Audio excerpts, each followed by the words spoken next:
박가숑의 세상 답사기. 목소리도 감미롭습니다. 예, 1부 너무 감동적인 시간이었던 것 같고요. 2부를 많이 기다리셨을 것 같은데 실질적으로 해보도록 하겠습니다.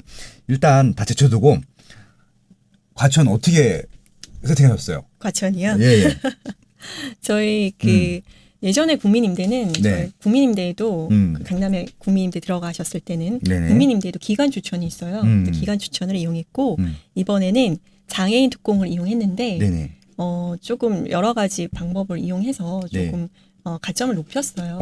불법은 아니고 편법. 아, 당연히 저희는 불법 얘기 절대 하지 않습니다. 예, 네. 제도권 내에서 할 수 네, 있는 네. 것들 정보들을 다 조합하는 거예요. 네, 네. 그래서 사실은 저희가 위장 전입이 아니고 저희 오빠도 집이 없어요. 그래서 저희 오빠하고 새언니, 조카 2명이 네. 비닐하우스 잠깐 또 살고 있습니다. 실거주하는 거죠. 뭐. 몇 개월, 네. 아니, 작년 11월부터 거주했으니까. 그러니까 지금 실제적으로 지난 2년 동안 과천의 전세가가 많이 올랐는데 많이 온 이유가 네. 다 이주를 하려고 전세를 찾았는데 네. 매물이 없으니까 전세가가 올라갔던 거죠. 그래서 과천에 전입을, 그러니까 음. 실제로 전세를 올려고 전세를 찾았는데 너무 비싼 거 없어요. 예산으로 안 되는 비싸고 거예요. 없어요. 파주에 네, 살고 있는데 네. 그 전세값으로 과천에 전세를 올 수가 없는 거예요. 네네. 그래서 또 이번에 그 비닐하우스 신공이 또 이번에는 오빠 이 방송 듣고 전국에 비닐하우스가 많아질 것 같은 생각이 났거든요. 그래서 현재 진짜 네. 그 비닐하우스 터질 정도로 같이 살고 있습니다. 야, 그럼 일단 부양 가족 수가 어마어마하게 많아지는 증가해요. 거죠. 네. 그러니까 저희는 그러니까 그 청약통장의 아빠가 예전에 저희한테 물려받은 통장이 또 컸잖아요. 그러네. 통장을 바꿨잖아요. 이게 명의 바뀐 거. 그렇고, 야. 예, 그래서 그게 큰 거예요. 그러니까 이게 온 집안 식구가 다 해야 되네.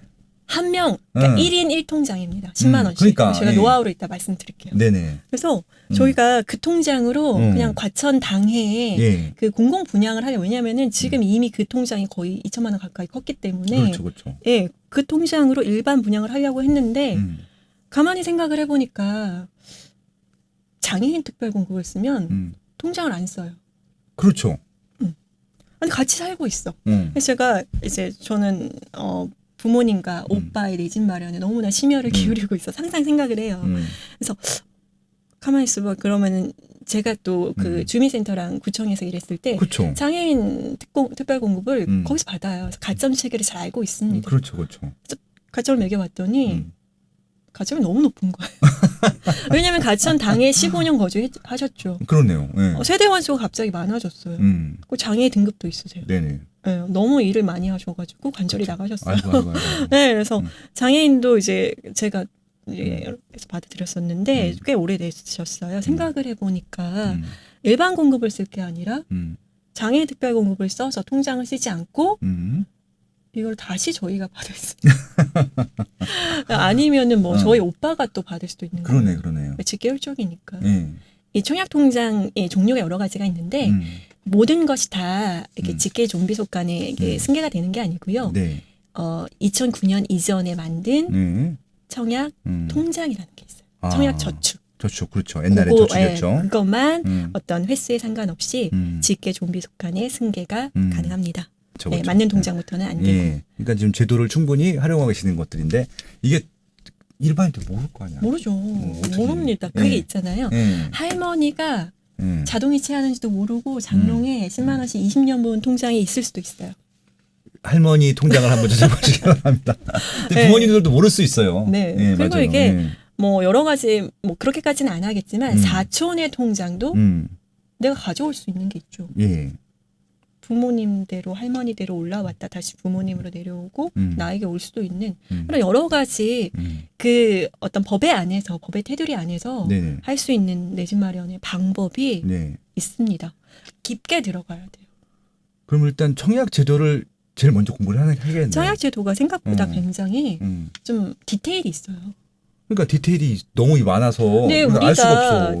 내 집을 마련하려고 하면서 또 내 집 마련하려고 하시는 분이 네. 6억 이하 안 보셔요. 9억, 15억 막 이렇게 이상이 높으신데 네. 공부는 안 하시고 어떻게 청약을 하시려고 하시냐면 한번 해볼까?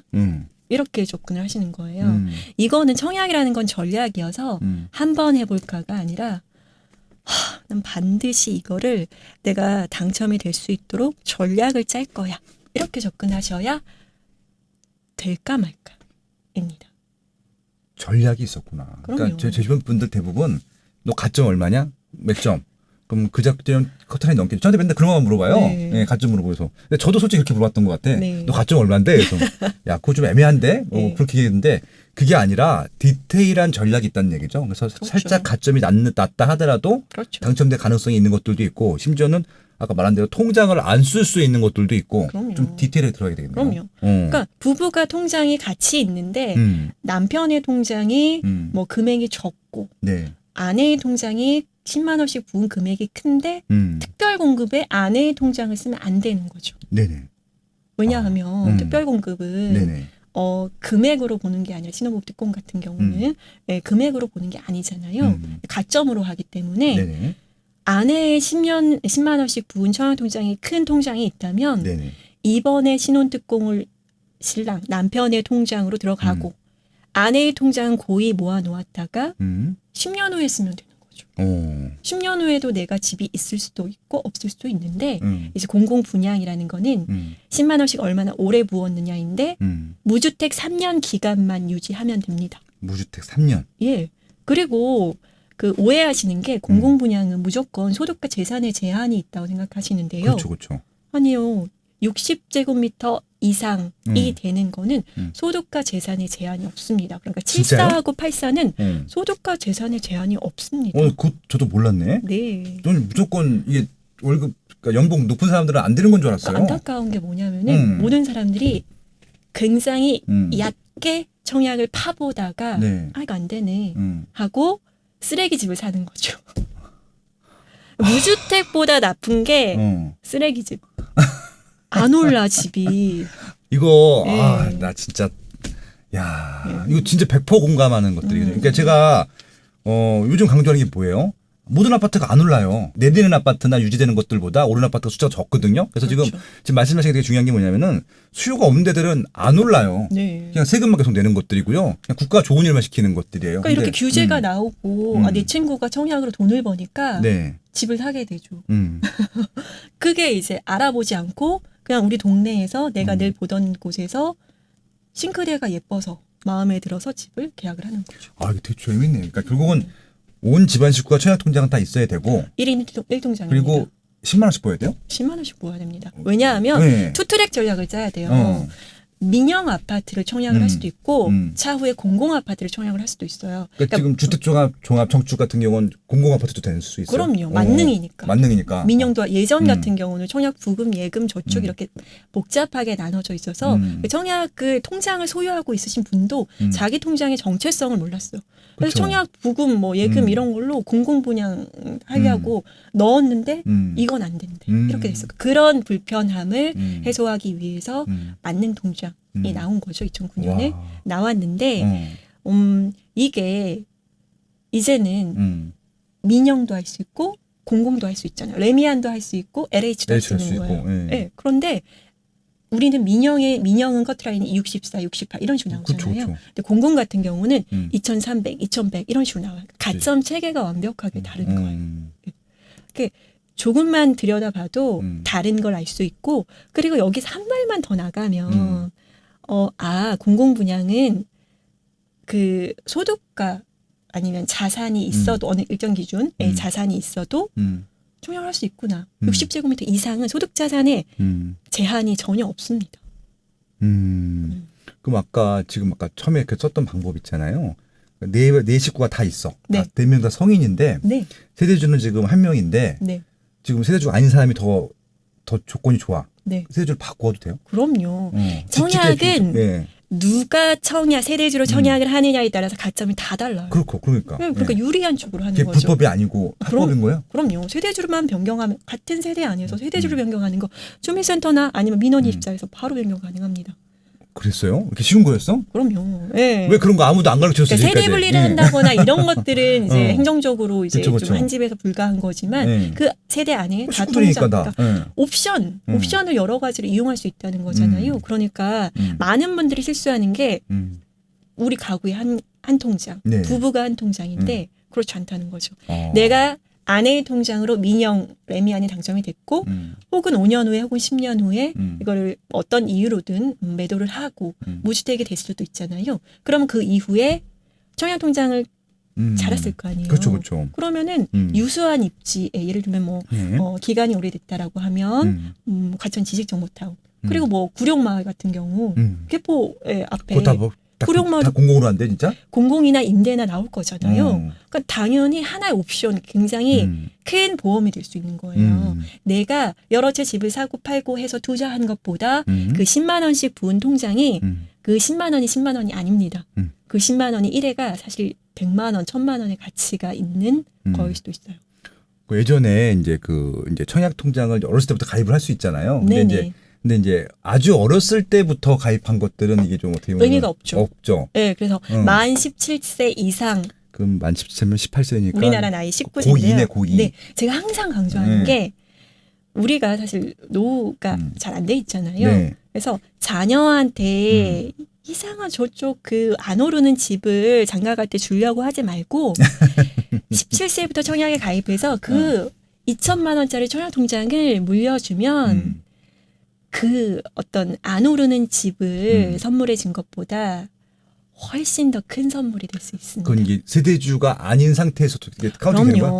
그럼요. 세대주가 아니어도 그 주택 자체, 그 가구가 그 다주택자여도 전혀 상관없습니다. 아들아. 네.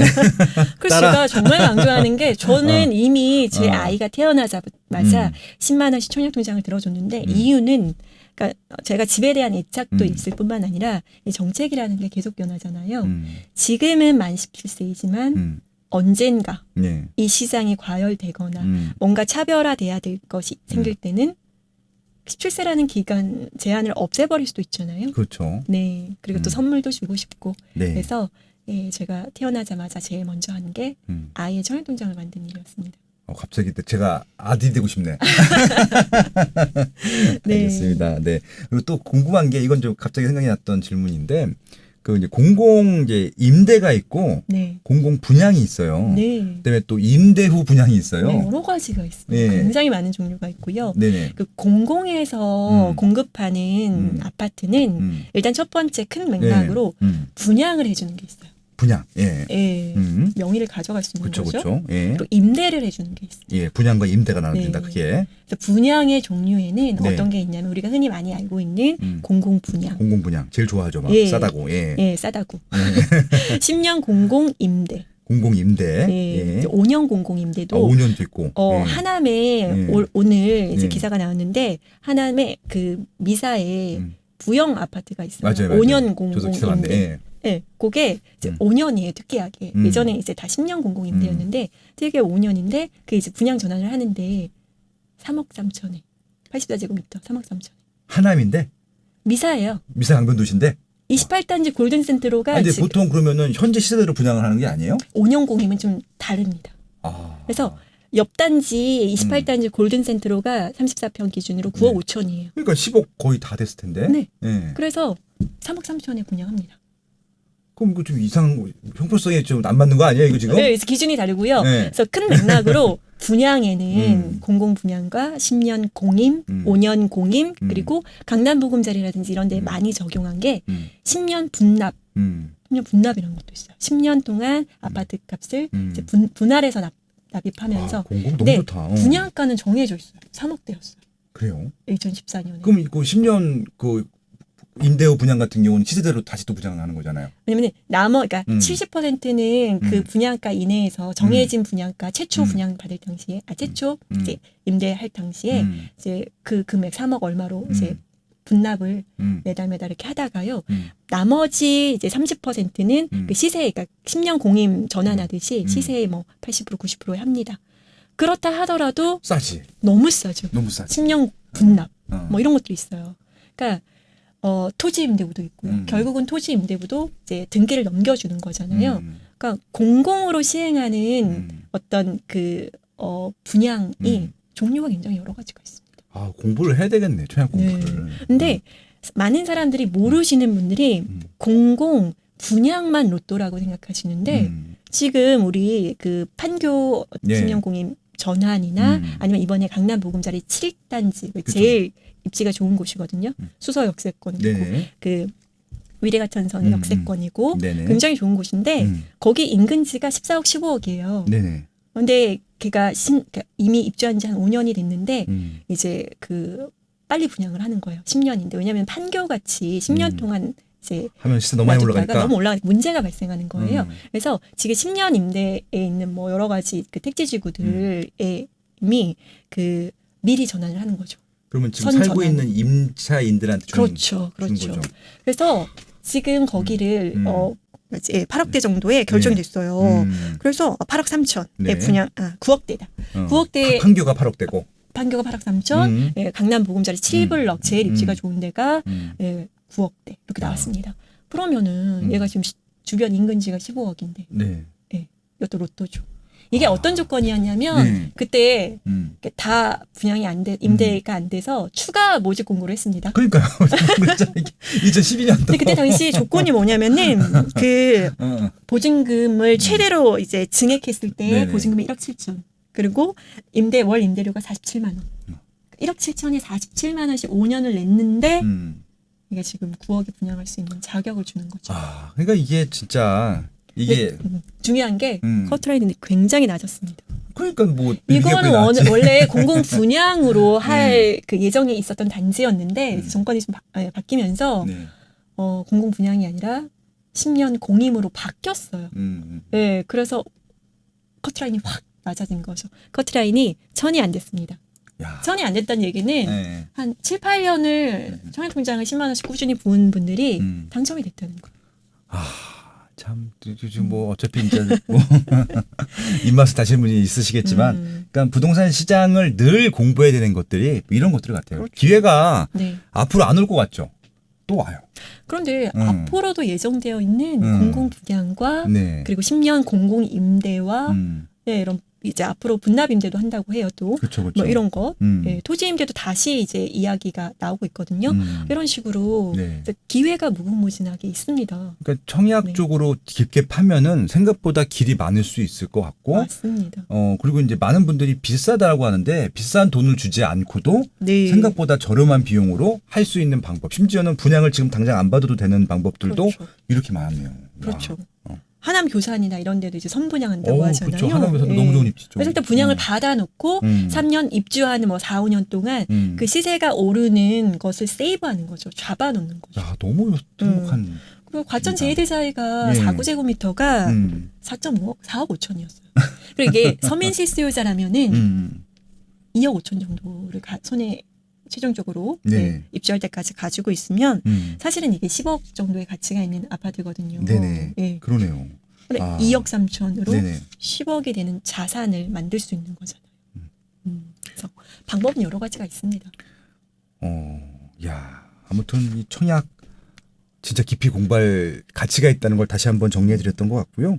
뭐 물론 이제 공공 말씀해 주셨는데 공공 너무 매력적이고 좀 민간도 뭐 여력 되신다고 하면은 뭐 그렇죠. 민간도 마찬가지로 그런 전략을 짜게 되면 더 기회가 있을 수 있는 거잖아요. 민간도 살짝 팁을 준다면 민간도 낮은 가점으로도 당첨이 되는 전략이 있고, 그러니까 지역과 타입과 그다음에 내가점을 높이는 법, 어떻게 하면 특별 공급을 만들 수 있는지 못 찾아서 못 하시는 분들이 굉장히 많습니다.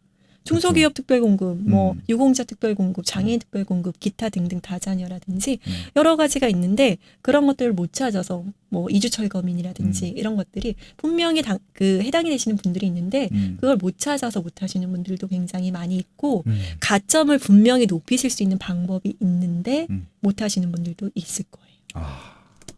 그러네요. 너무 멋지다. 강의를 들어보고 싶네요. 그런 것도 강의에서 풀어주실 거 아니에요. 그리고 저희 부자지도 사실 입지 강의인데 청약담 종자가 많이 나와요. 이번에 엘레니티 용도 레미야? 용도 있고요. 나왔고요. 그다음에 쪽 뭐 마곡 쪽에서도 나오고 많이 나왔습니다. 구단지? 알겠습니다.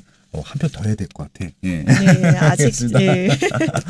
아무튼 청약에 대한 깊이 있는 공부가 필요하다. 공공은 더 좋고 민영도 좋고 방법은 다 있고 청약 가점이 낮다 하더라도 일단은 노력하면은 가능한 부분들 좀 확률을 높일 수 있는 부분들이 있기 때문에 그런 부분들은 좀 추가적인 공부가 필요하다라는 말씀을 드리면서 이건 3부까지 하도록 하겠습니다.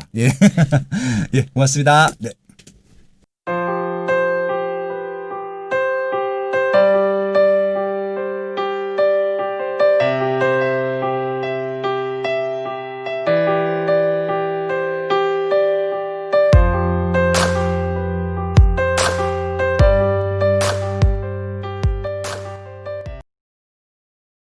강력하고 즉각적인 조치를 이어나가겠다는 것을 이번에는 곧바로 집값이 오르는 상황이 연출되고 있습니다. 이른바 초양극화 현상이 우려된다는 겁니다.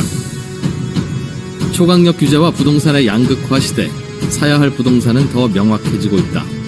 부동산 매매의 입지 선정과 돈 버는 핵심 입지 20곳을 완벽 분석한 이제부터는 오를 곳만 오른다. 인터넷 교보문고에서 이제부터는 오를 곳만 오른다를 검색하세요.